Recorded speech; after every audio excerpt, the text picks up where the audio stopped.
Hey, Turquoise. Hey, J Wells. How are you? I'm doing pretty good. Awesome. Glad that we could finally get you out here to the great state of Indiana. I know, it's not what I'm used to. I like the quiet, though. It's pretty. Yeah, it is very quiet for sure. Definitely not probably what you're used to, right? No, but, seeing, more farmland, Mm-hmm. you get a better appreciation for why I love living in a city so much. There you go. Absolutely. Walkability. Absolutely. Walkability for sure. Getting, anything that you need within a couple minutes. Yes. Absolutely. Everything. Well, so obviously you're not from the area. You want to tell everybody where you're from? I'm from Chicago, East Garfield Park neighborhood, actually, to be specific. So West Side is the best side. There you go. Love it. And, logistically, what did it take for us to get you out here today? So Green Line to downtown to the South Shore line, which I thought was Metra, is not Metra. Okay. No, it's actually operated by Indiana. So I was Okay. like, whoa, that's different. Same prices, though. I appreciate that. The pricing was the same. Okay. There you go. And then, so that was like an hour train ride out to Gary. Yep. Never had any purpose in Gary in my life. I think it's always going to be a stopover when I visit. That's it. I'm only going to be hitting Gary to visit. Right. And then we had like a 30-minute drive here? Yeah, about 30 minutes. Yeah. So all in all, we're talking hour 45, hour 50. Wow. Yikes. I mean, it would probably been about the same if you had driven because, traffic is not great this time. It's horrible. Yeah. Rush hour. Yeah. Oh, even I left at 2 o'clock to get on the 2:30 train. Yeah. And even then, it technically would have not been rush hour, but it would have felt like rush hour traffic. Oh, absolutely. Especially leaving out of Chicago. That's 90-94 to the 65. Skyway? Well, yeah, the Skyway, yeah. Yep. So either way, I actually prefer the train. I'm a transit girly. There you go. I love it. I like being able to just put on my headphones, read a book, jam out, vibe out. I've actually never been on the train. What? I know. Oh my God, we have to fix this. Let's get you out of your car. Yeah, we'll one of these days. Maybe we'll even teach you train surfing. Okay. You're gonna fall. It's okay. Is that like when I'm jump from one train onto the next? No. It's when you look really cool because you can just stand in the middle of the train car without holding anything. Oh, and I do that. Rocking out, and you know how to shift your weight between your knees. Oh, I baled hay growing up, and on the hay wagons, it's the same thing. That's a real thing. That is a real thing. Oh you get your sea legs, and and then whenever I'm at the Denver airport, they have the trams or whatever in there. Oh yeah. And there's been a few of those just trams at airports that I've been on. That it's the same thing. Slightly different though, because CTA runs faster. It hits turns harder. It jerks. You gotta be prepared for that. It's a physical body motion. It's something that I've done because I've born and raised in Chicago my whole life. I've always been on CTA. I've been on CTA by myself since I was 7. Okay. That was the first time taking the bus to school and stuff. And so I can even do it on buses. But if you're not used to it, even people who have their sea legs I've watched take a tumble because all it took was that one big jerk and they weren't ready for it. So it's a thing. But we'll get you on the trains. We'll get on the trains. I'll get my sea legs. I can start dodging bullets. It's not even the bullets. It's more the fact that you're dodging people smoking on the train. And you're come on, bro. We're all in this car together. Yeah. Can you wait and just get off at the stop? How inconsiderate. So inconsiderate. Yeah. So for everyone who doesn't know who you are, let's do an intro. Oh, so yes. Who are you? And let's start there. My name's Turquoise Cox. Yes, that's my real name. I get it. I'm a professional real estate agent in the city of Chicago. I'm also a full-time hospitality professional with hotels. So I work 2 jobs. That's crazy. I know. Yeah, it's almost like you're a millennial, we all do at least multiple things, Right. And a lot of people like to say, oh, so you do real estate, that's your side hustle.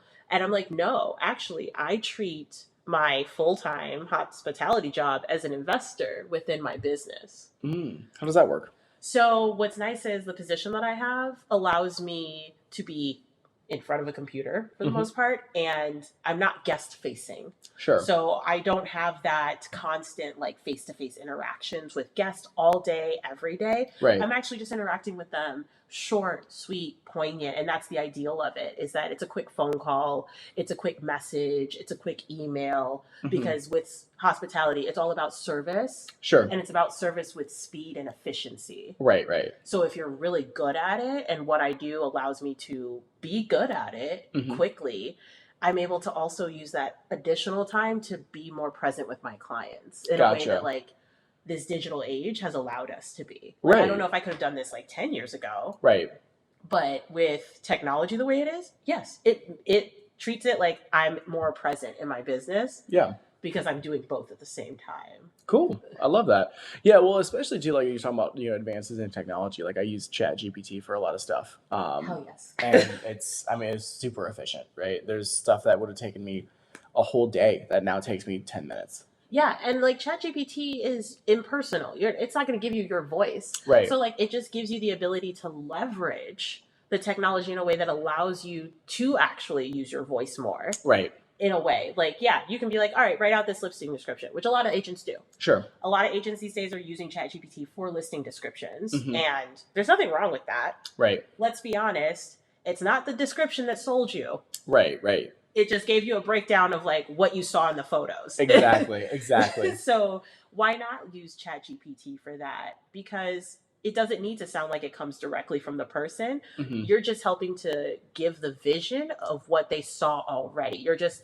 kind of co-signing what they're seeing in digital and print. Right, of course. Yeah, absolutely. And like I use it for the descriptions in my YouTube videos, right? So I'm like, hey, write it out up to 5,000 characters, because that's the limit on YouTube, and give me the hashtags, right? And here's who I interviewed, here's what we talked about, and here's the premise, right? And it just writes everything out. I copy paste it, I read it, just to make sure that it's like, like actually sounds like somebody put this together, and then post. It takes me like 20 minutes to put these like, you tweak a few things here, like maybe they used a word here, and you're like, that's a word that people aren't going to be used to, or like, that's not one that like I would use. Right. So maybe I'll change that out. And it's really cool because, so you have ChatGPT, right? So I'm also, my brokerage is Compass, #1 in the country, by the way, for the second year in a row. Let's go. My CEO is Black. And so Compass actually got into real estate starting as a tech company. There you go. So the technology that we have is stupid. Like they literally built ChatGPT into our platform. Oh, nice. So now I don't even have to go to ChatGPT. I don't have to give my data, my ideas to these, other companies, because that's what they're doing. Sure. They're taking what we're using ChatGPT for, and they're using that to learn and to get better at, honestly, taking over the world with robots eventually. I'm sure, it'll come out at some point. So instead of me using those secondary, third sources, I actually have it already in my platform. So it allows me to still be even more present with my clients. Same with you. The less that we have to like mess around with descriptions and the minutia of our work, the more we get to focus on what actually brings us business, which is our relationships. Yeah, absolutely. I think that's always the important thing, right? Is leveraging the technology you have to get closer to the clients that you're working with, right? Yes. So many people, I feel like, take the approach of, oh, well, I can use these different platforms, these different mediums to, basically take a step back, right? I don't have to go out and do this now. I don't have to build that relationship. And it's like, no, you have that's the whole point, is building the relationship, right?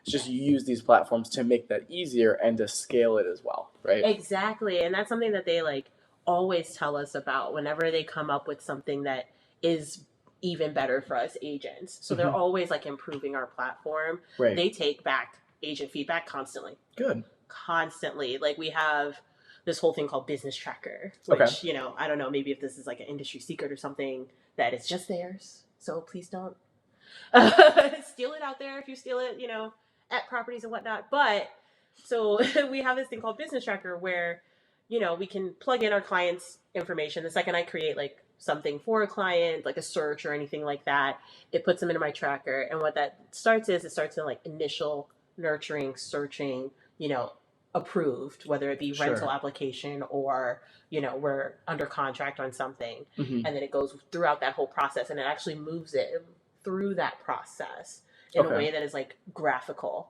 So all I have to do is look at it, and I can tell you exactly where I'm at in my pipeline with each individual client. I can just click on buyers and I can see exactly where each of my buyers is within Sure. process. Okay. And so that allows me to focus in more on what I need to do with those clients. Right. Well, and it's nice to have like that, that technology. I think a lot of companies have like, essentially like a CRM, right? Or like a client relationship management system, right? So, you can track a lot of that data. It's just how does it appear to you, right? Yes. And what's the system view that you're seeing? So it makes it easier, obviously, for you to track it from what you're telling on that platform there. But then also too, it's only as good as the data is that you put into it, right? Yes. And that's the other thing. Most agents and most lenders aren't going to take the time to actually put in the effort to see what they're doing, right? Yeah. Every week I do my reach outs. Mm-hmm. I'm not a big call person. Like Sure. I make calls because I have to. Right. It's just I'm better in person. Oh yeah, I'm absolutely. the kind of agent that like you want to work with me because you met me in person and you're like, oh my god, she seems like so freaking cool. Right. I mean, low key. Right. But also I knew what I was talking about. Right. And I made you feel like you could trust in what I was saying. Right. So the more I'm able to be in person, the better. And that's what I love about it is like every week I do my reach outs Mm-hmm. and then I go right into my platform at the end of the week. And while I'm working my job, Mm-hmm. I spend just a little bit of time updating. Right. The more I feed into it, the better it gives for me. Yeah. And the more output I get. And it's much more scalable that way. If I tried to do it in the moment with each individual client, it would just feel so overwhelming. Oh, and I yeah. want to be able to actually like be present. Right. No, I love that too. And like that's one thing that like I've struggled with too is like, in the moment when you're talking to a client, like plugging everything in. Because also, if you're on the phone with somebody, like they can tell, if you're not paying attention, right? I bought a silent keyboard and everything. That's like, no one's going to know. And then they still know. Because you're pausing too much and then you're like kind of saying it out loud to yourself. Like I'm really good at like writing on the fly. Mm-hmm. So like even my cell phone, like I purposely got the Note 23 or whatever so that I could like physically write on the screen at the same time that I'm talking. And you'll do anything to not get an iPhone. Look, I refuse to join that cult. And I join a lot of different cults. Cult of Marriott, love it forever. Mm-hmm. Now Compass. But like Apple and I... You're just screwing up the group chats. I'm sorry. I will always be that green bubble. I don't need to be blue. No, it's all good. So, cool. Okay, so you've been a real estate agent for how long now? I will be going into my third year as of April. So it'll be 3 years in April. Let's go. Awesome. And we're filming this in November. So there we go. So very soon, right? Yes. I'm hitting that point where everybody's like, people typically fall out. Right. Yeah. And I think because of the fact that I can't go all in. Right. I have a home. I have dependents. Like I have a lot more going on that I don't have any backup. Right. So I can't be all in a way with real estate that I can't have another job. Sure. So for me, year 3 is just year 3. Right. It's just 3 of more. Right. Of course. Yeah. I'm not feeling the overwhelming, like, oh my God, I'm not making enough money. I'm not going to be able to afford this and this and this. And that's something that a lot of real estate agents, they get into it for the money. They're like, oh, I can make really good money. Mm-hmm. I can make efficient money, like time spent making it and how much you make. Right. Is huge. But what they don't also talk about is how expensive it is to be a real estate agent. Right. Absolutely. Yeah. It's the fees, the education, everything. Like you're paying out thousands just to operate. Right. And that's what gets people out at year 3 is that they have spent so much being in a real estate professional that they haven't made anything. And then they're just done. Yeah. No, absolutely. So what really drives you though, right? Because I think a lot of, like you said, a lot of agents think it's an easy paycheck. And then that's when they get out of the business, when they realize that it's not actually as easy as they thought it would be. Right. So I feel like every person that makes it past year 3 and, really develops that real estate as a career, they have something that motivates them and drives them externally from simply the individual success they're going to have in the business. Right. So what are those drivers for you? For me, it's honestly, I got into real estate because of a few things. Sure. So I bought my house 8 years ago. Okay. And my real estate agent is now my team lead. There you go. And then during that whole process, like, she was like, girl, you were looking for houses, like, you're the agent here. Like, let me do my job. And I'm like, right. Sorry. Right, I didn't understand, like, what the process was. And I was, like, super excited about it. Sure. And even after that, she was like, you should really think about going into real estate. I think you'd be a great agent because I had so much fun in the search of it. Sure. And I also had the understanding of the process a bit. So Right. growing up, my mom was a mortgage broker. Okay. And the whole crash in like 06 to 08 Right.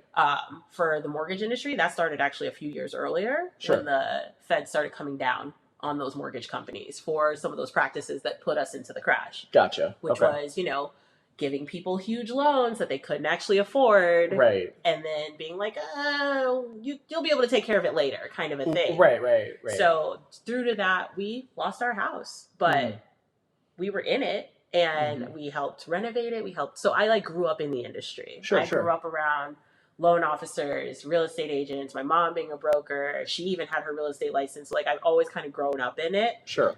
Uncles that are contractors. And so when I bought my house, one of my uncles is actually a licensed inspector too. So he did my home inspection. Oh, nice. So it was a very much family affair. Yeah. And my agent was just like, you should really think about this. And I was like, yeah, I'll think about it. But right. I was making money. I was making a lot of money. Serving, food industry, it traps you. Right, it does, yeah. No, it traps you. And so I was really mindful of that. But all the time, I have always been that friend that people were like, hey, I need help finding an apartment. Can you help me? Right. And I'm helping people find apartments. Right. Can't tell you how many of my friends that I helped find an apartment before I was a real estate agent. So I was just doing this for free. Right. And I was like, okay, this is becoming more of a thing. Right. And then especially after I bought my house, I became the person that everybody was like, wow, I didn't even think that I could buy a house at this age or with this income. And I'm like, what are you talking about? You've got this government program, this. I became so knowledgeable just from my process and living it and doing it. And then I was still just giving that knowledge to people. So I became that resource for all my friends for the last 8 years. And then the pandemic hits.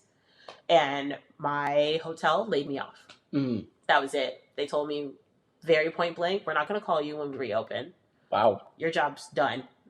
If we even put out your if we even put this position back out there for applications, we won't tell you because I'm too expensive to bring back. They would have had to bring me back with a raise. I was up for a higher position and a higher pay at that point. Sure. And I had given a lot of time to the industry. Right. And I was heartbroken. I was like, what the hell? Right. That's okay. And so I took that and I sat on it for a little bit and I was like, I still love it. I still love hospitality, but I kind of don't want to be in this position ever again. Right. And I was like, how do I not find myself in this position again? How do I not find myself so reliant on someone else and someone else's business for me to survive? And that's when I looked back at, well, what do I love doing besides eating food? Right. What do I genuinely love doing? And it was helping people find their next home. Right. And so I was like, you know what? That's it. I'm doing it. There you go. I'm going to get my license. I'm going to study hard. And I did it. Yep. Got it in the first try. Nice. And I kid you not, the day I passed my real estate exam, I texted my old agent because she was always like, if you ever get your license, you call me. Right. And so I was like, hey, guess who just passed her real estate exam? And she was like, excellent. Let's sit down for a meeting to go over our commission structure. There you go. And then it was like, Badum-cha. Yep. 2.5 months later, I was selling a 2-flat in there you go. West Town Ukrainian Village. And I was just like, this is it. I love this is it. I got into this for this moment. Right. I'm so happy that this was my first client, but she was a beautiful, beautiful Black woman. And I was like, yes, let's go. This is exactly what I want. Because that was the other reason why I got into real estate was how many people in my community didn't realize they had purchasing power, first off. Right. Or that real estate is the vehicle to true wealth, especially generational wealth. Right. And it's something that the community doesn't know. And a lot of these older people that, are grandmas and grandpas that have had the house for 30, 40 years, bought it for $10,000 and have never done anything with it. And now they pass and the kids don't know what they can do with it. And so they just sell it off. And then that's how we get into the whole gentrification problem. We just don't understand the wealth that real estate has. Right. And that's something that Michael, I went on the drive over here, right? We had 30 minutes to talk, right? Yeah. So we were just talking about everything. And, you had mentioned you had watched that first podcast that I did with Yes. Farrier. And we had touched on that too, is that's one of the reasons why he got in the business too. was to help educate, people from his community, and like you said, share the secrets of real estate. Because a lot of people, it's not that, any one particular people group is better than somebody else. No. It's just that, if you have the information readily available and you're consistently practicing it, it's going to pay off in the long run, right? Yeah, and it's the access to it. Right. Historically, we haven't had the access. Right. And so we have felt like it's been unavailable, unattainable. Even in the industry of hospitality, if you talk to any hospitality workers, a lot of them make very good money, great benefits. There's a reason they work for hotels. Right. I'm a big, I've gotten even multiple friends of mine to come and work for hotels because I was like, guys, the benefits are great and the pay is D's for what you put up with, because you're always going to put up with something. A job is a job. Right. You're always going to put up with You're always going to put up with some kind of BS somewhere. Right. So if you're going to do it, at least everything else needs to be worth it, right? Right. But they don't know that they don't need $20,000. They don't need 20% to buy a home. They don't know that there's the Illinois Housing Department Authority is giving out up to $20K. Now they're not going to give you $20K, but up to for down payment assistance. I used that. Right. I actually used down payment assistance when I bought my house. I paid on the day of closing $1,000. Wow. For my house because I had down payment assistance and that covered my down payment and my closing costs. And you have a 2-flat, right? No, so I have a single fam. Oh, 2-flat's going to be the next one. Gotcha. I thought you had a 2-flat for some reason. Next. Gotcha. Because we're going into investor too. You can't just be an agent. You got to be an investor. Right. Multiple streams. There you go. I love it. Yeah, absolutely. So that's why you got into the business, right? You have the hospitality background, but also, which helps with communication with people, right? And understanding how to, serve and get them what they want, right? But also, you had that passion about finding the right place for the right person. Yes. And I think that's a lot of where, people kind of might, misconstrue real estate agents and stuff like that. We're like, oh, they're just trying to sell a house, right? The right real estate agent is going to connect you with the property that's going to fit your needs, and it's going to give you an actual home. There's a difference between a house and a home for somebody, right? So I love that that's really what brought you in, and that's the success that you've had for sure. Thank you. And they're huge. There's a massive difference between a house and a home. Right. And it's not just a home for right now. It's a home for what do you want to do with this? The first thing I ask my clients is, okay, why do you want to purchase? What do you want to do with this in the next 2-3 years? Mm-hmm. What do you want to do with it in 5 years? What do you want to do with it in 7? Right. And that's why I love you as a loan officer, is because of the fact that you also consider that education of just this isn't for right now. Right. I bought this home. I was looking at condos. Sure. I didn't want the maintenance. Yeah, absolutely. My first place was a condo. I was I don't want to deal with the maintenance. But I also, when I saw how much I could afford for a home, I was like, oh, this doesn't work just for the next 2 years. This works for the next 10. Right. This allows me to take care of my family in a way bigger way. Mm-hmm. And that's something that I'm really big on with my clients is I don't want to just find you a place for the next year or 2. Mm-hmm. If that's what you want, cool. I just want to know that going in so that I know that we need to be able to flip this in 2 years. Right. It's got to get some kind of equity. We got to be able to rent it out. What is the plan? Right, exactly. What's the 1, 2, 5, and 10-year goals? Yes, right? Because once you get that idea, then it's okay, now how do we move into the space? Right. Because maybe what you want doesn't actually fit what you need. Right. And that's a big difference. Mm-hmm. It's they'll start off wanting to look in one area because it's the cool area. It has all the cool fun stuff. And then we actually end up buying somewhere else because that actually fits the 5, the 10. That fits the 7 years. That fits even the 2 years. Right. It's just getting them to think that way. Right. And I think a lot of times too, people, that's where, a lot of you have discount brokers, right, on the real estate side. And you have discount lenders, on my side, right? Yeah. I think that's a lot of the difference between, if you know what it is that you're trying to do and you're, you have all your life figured out and everything planned out to a T, which nobody does, right? Could you get away with something like that? Sure, right? But the reason why someone would use a real estate agent like yourself or a mortgage lender like me is they want to, they know enough to know they don't know every single thing about the process, right? And there's certain things that they're not going to fully understand, right? Yeah. And that's okay. That's what we're here for, to help educate and to help guide them. Yeah. Just like if you're going to a really nice restaurant, you're not going to tell them okay, this is what I want, right? You're going to that restaurant to experience what they're putting together and what their vibe is, right? And then if you really are someone who's into the culinary side of it and the appreciation of the food and the atmosphere and the wine and everything, you're going to ask for suggestions. Right, exactly. You're going to ask questions. You're going to be like, okay, I'm interested in this dish. What do you think pairs well with it? Right. How do you feel about this cocktail, this spirit? And that's something that you get in hospitality. Right. Is the ability is that you know how to give those recommendations. You know how to kind of tailor everything to each individual person. Right. The worst thing that you can say to a server or bartender is, I don't know, make something up, surprise me. We don't know you. Right, exactly. I got to get to know you a little bit here. Tell me, what do you normally drink? Right. Yeah, exactly. Yeah. Like, you're buying a house. Okay, well, what's your current place like? Right. What do you like about your current place? Like, what drew you to where you're at right now? And then if you could change things about it, what would you change about it? Right. Like, what do you want to do with it? I got to get to know you a little bit before we can find the place. I can't just like work with people off the bat. Right. I got to get to know you. Right. And I think that's like the whole, like, you know, the Pop-Tart agent or the Pop-Tart lender, right? Like, you know, they need, I want to go, this door needs to be open for me on a Saturday, right? Like, I need to go to schedule the showing, right?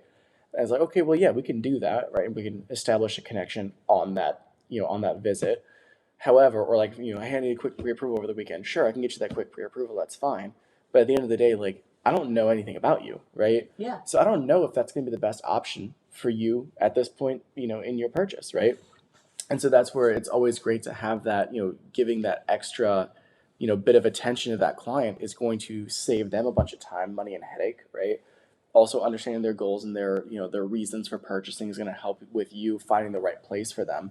And it's the difference between, you know, having a 5-minute conversation like with your server about what you like and then them giving you a recommendation, or walking in and saying, yeah, I'll take a Jack and Diet. Like, literally. And it's also like, we're low-key kind of therapists in a way too. Like, absolutely. I've worked with a lot of couples. That's something I've also noticed in my, like, going into my third, like, 3 years of real estate, is that I'm working with a lot of couples, a lot of, like, people who want to do it together. Right. And that means we have two totally different ideas. Right. And I need to bring y'all together. I need to get you guys to the middle ground. Right. And they may not get the, like, that's what I'm doing, but, like, that's what I'm doing. I'm not just, like, here, like, okay, so, you know, you guys say you want this, this, and this. Yeah, we can probably find that in a property for sure. It'll make one of you happy. But what about the other? Right. And I don't want to hear the back and forth later. Like, right. Now we're getting divorced because it was his house, not mine. Or, you know, she got to choose, like, all the big things and he was supposed to be relegated to this little thing. Right. Or, like, it just doesn't matter. When it's a couple and you guys have to go in on a place together, we have to talk together. We're going to be in a group chat. Right, exactly. Point blank period. We're going into a group chat. I'm not texting hubby, hubs, wifey, wife. I'm not texting anybody separately. Right. Absolutely not. Right. No, absolutely. You're not going to have sidebar conversations with me that aren't open and honest with each other, because yo guys are the ones that have to live in this house. Right. And I don't want to get those calls later. I'm not your realtor for just this property. I'm your realtor for life. Right, of course. I'm going to be at the barbecue. Right. I love it. I love it. I love it. What do you bring to the barbecue? Ooh, honestly, probably booze. There you go. I can cook, but I leave that to the people that know what they're doing. And I'm very fortunate that I have friends. I hate potato salad. What? I think that potato salad is an abomination to potatoes. And I know that this could get me canceled, but I'm okay with it. But the raisins in there are so good. Because I'm in Gary, Indiana. No, we're in Winfield, and also Indiana. Yeah, no, I'm kidding. No raisins in the potato salad. Oh my god, I was about to rescind your invite to any of our because bro, don't show up with potato. No, don't do it. I will show up with potato salad, but that's no raisins. No mac and cheese though. No mac and cheese. No, I don't want you to embarrass yourself. I'm just being honest. Okay. That's the other thing. I'm honest. I'm always going to tell you what's up. I can bring some smoked meats, though. Yes. All right. See, that's white people shit. We can do that. Hell yes. Especially if it's one thing I trust out in farm country, is y'all know how to handle the meats. Yeah. Oh, yeah. We can handle that for sure. I'm not going to argue on that. No, happily. Go right ahead. But I got you on the booze. I got you on that. You want wine? I got wine. You want seltzers? We got seltzers. You want beer? I'm a level 1 Cicerone. Like, I got you on the bruise. There we go. I love it. I love it. So, Yeah, no, that's awesome. Well, too, and I think, like, honestly, I'll say this again. I think that one of the best characteristics of you in your real estate career, right, is the fact that you have had such a vast background on the hospitality side that it really does correlate. Because, like, I know, like, a really good server, like, in my opinion, is somebody that you can have a conversation with. Mhm. And it's not like, I feel like the relationship with a server is going to develop like the relationship you would have with a barber. You're Yeah. not going to, and even a realtor too, right? Like, you're not going to have that instant connection the first time that you utilize their services, right? Yeah. Showing for a real estate agent, a haircut for a barber, getting a drink from a server, right? But over time, if that server is good, or that barber's good, or whatever it is, like, they will start to obviously understand what your personality is and what you enjoy, right? So when you come in, they'll be like, oh, hey, like, old fashioned with Woodford again. And I was like, let's spice it up this time. Like, what you got for me? And like, okay, well, like, I know that obviously you like Woodford old fashioned. So maybe they'll make a nice, Manhattan, and they'll do it with, like a rye that they, just got in, or something like that. Yeah, right? something with similar tonal notes, but like switches it up for your palate. Exactly, right? So it very much on the real estate side too, like with these showings that you're doing with your clients. Okay, well, we've seen a couple different properties. You've liked some of them. You haven't loved any of them, right? Yes. So let's find something that has the same style but slightly different, right? Yes. A different perspective on it. And I think that's where, like, you really excel in finding and tailoring that to the people that you work with. Yeah, and that's something that I've definitely picked up on, even with like my current clients. Like, I have some clients under contract right now. Fingers crossed. Attorney review ends today. But something that I picked up on them really right away, especially on like the first and second showings. We did 5 in one day. It was like power hour. Like, we were going. And right away I was like, I get how they want to live. Mm-hmm. I get how they live now in separate places, and I get how they want to live together. And so that made it way easier, because then every place we were going into, I was like, how does this fit that? Mm-hmm. Okay, where does the game room go? Right. How does this fit with him needing an office here and him needing like his space here? How do you guys live this together? Because now that I know you guys, I've gotten to know you, I've got to feel your vibe. And now that we've seen a couple places, I'm picking up on, okay, how do you live? Right. That is the biggest thing, is how do you live? Right. Once you can understand how they live, then it's like, okay, maybe these first couple didn't work out. Even if this one doesn't work out. Right. I already have like 5 backups in the market that I've already picked out personally, that I'm not showing them yet because they're backups. Right. They're just in cases, but they also fit that livability and that need. Yeah. And that's huge, is having that backup plan. And they don't need to know that I have a backup plan. They trust that, like, this is what's going to work. They're in love. That's all that matters. We're manifesting. Right. Staying focused. But my job is to also think about the what if. Right, of course. Absolutely. Absolutely. No, and I totally see that too. And I think that it's a really good sign of a great agent, like, like yourself, obviously, where you're able to plan that out, tailor it to what they need, and still have backups in case that thing doesn't work out. And same thing for, like, drinks too. Like, you don't take it personally. Right. That's one thing that, like, right off the bat in hospitality and in real estate, I'm not going to take it personally. Right. If you don't like it, then we don't like it. Right. Just say that. Right. It's not going to hurt my feelings. Right. It's not my house. And even if it was, that's my house. That's for me. Right. You may not like it for you. That's okay. Right. Yeah. Like, you can everybody has personal opinions, and that's just what they are. Exactly. Like, whenever we go to our place and the listing agent's going to be there, the first thing I tell them is like, hey, we're going to be real chill in our opinions. Mm-hmm. Because anything you say, they're going to tell the seller. Right. And that's because they're not here to protect you. Mm-hmm. I'm here to protect you. Right. So, like, let's just keep it mum. And they'll be like a little weirded out, like, well, so can I say anything? I'm like, you can give an opinion, but like, no love. Right. Don't say we love anything. And don't say we hate anything either. Right. Because you might hurt their feelings. Right. And then what if we decide to put an offer in? Now you've already hurt their feelings. Right. Now we're on an uphill battle. It doesn't matter how good this offer looks. Yeah, they're not supposed to judge you, but let's be honest, they're judging whatever they can judge. Right. Yeah. People are always looking for, especially in that transaction, they're always looking for information, you know, and especially with something with that magnitude, anything is like, you can make mountains out of molehills for sure. Huge. Don't tell me you hate the paint color, because that's the first thing I'm going to tell you is to shut up and paint it later. Right. Exactly. Like, these guys, once we close, we're going to have a painting party. I already told them. I was like, I know you guys don't like the paint color. All right, we know this. We Right. know this. We're gonna Right. paint it. Right. I will gladly come over with a box of wine and help you paint. There we go. You heard it here. Buy a house with Turquoise. She'll come over and paint the house for you. I really will. I'm not above it. There we go. I love it. Awesome. Well, we've already hit 35 minutes, which is insane, right? So, are there any closing thoughts? Or is there anything that you want to talk about? While we wrap up here. It's just a lot of people that I've noticed is that they're too scared to ask the what ifs. Yep. Like, I'm thinking about it, but I'm not ready. And that's like the big thing that I get hit with is I'm not ready. And they were too scared to ask me in the first place. Right. Because everyone feels like, oh, you're in real estate. You're trying to make money right now. Right. No, ask me. Right. Ask you. That's Right. I try to send people to you all the time that aren't ready because I'm like, Right. he can actually break it down for you. You might think you're not ready, Mm-hmm. but actually the financials are saying a totally different story. Right. Or you are right. You're not ready yet, but here's actually what you need to do, X, Y, and Z Mm-hmm. to be ready. And then we're ready when you are. Right. Exactly. I think that to your point, like a lot of people have that, thought of, oh, well, if I'm not ready to buy something right now, I'm not going to hit up somebody, right? And ask the questions that I need to get asked, right? And, that's couldn't be further from the truth for people like you and me. Like, we're going to be in the business for the next 20 years. Yes. So, whether it's a deal today or a deal 5 years from now, I don't really care.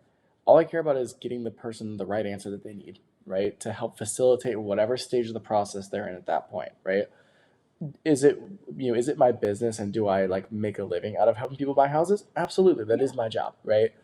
But I will answer the question for you regardless of the stage of the process that you're in, right? Yes. I will always answer the question. I would rather you just ask and know now. Don't Right. just assume. Like Right. people just don't know. I didn't Right. think I was ready to buy when I did. And I was. Right. Like the guys I have now, they were like, oh, maybe like next year. And I was like, actually, you guys keep messing around on the Compass platform looking at houses and stuff. And I Right. don't want you falling in love all over the place Right. and getting your heart broken when you find out how much you can actually afford. Right. I was like, so how about we just find out how much you can afford? Right. The pre-approval is good for 3 months. Right. Nobody says we have to buy Right. right now. You know that you're almost ready, but like, let's just see. And then boom, they were like, oh no, we are actually ready to go right now. Mhm. We've fallen in love. Let's do this. Let's get it. Yep. And then I have like other friends and clients who aren't ready. Mhm. And that's okay. But at least they said something. At least like I know where they're Right. at in the process and they know that they can trust me to bring that information to them.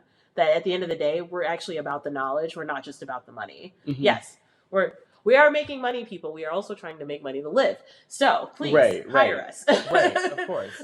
We'd rather work with you now than always later. But I'm here for the later. Right, of course. I'm And here it's for the life.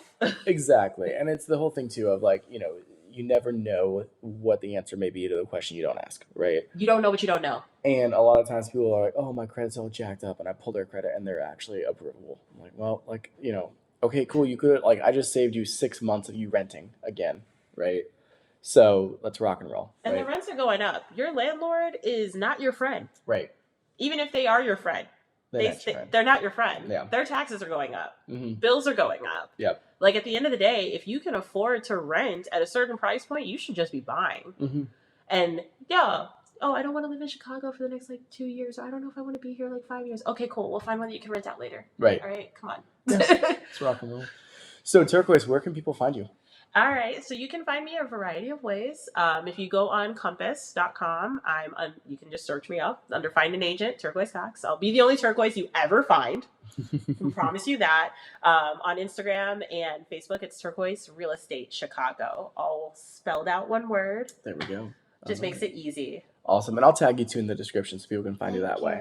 But yeah, awesome. Well, Turquoise, thank you so much for coming on the podcast today. I really appreciate it. This was so fun. My first podcast. Absolutely.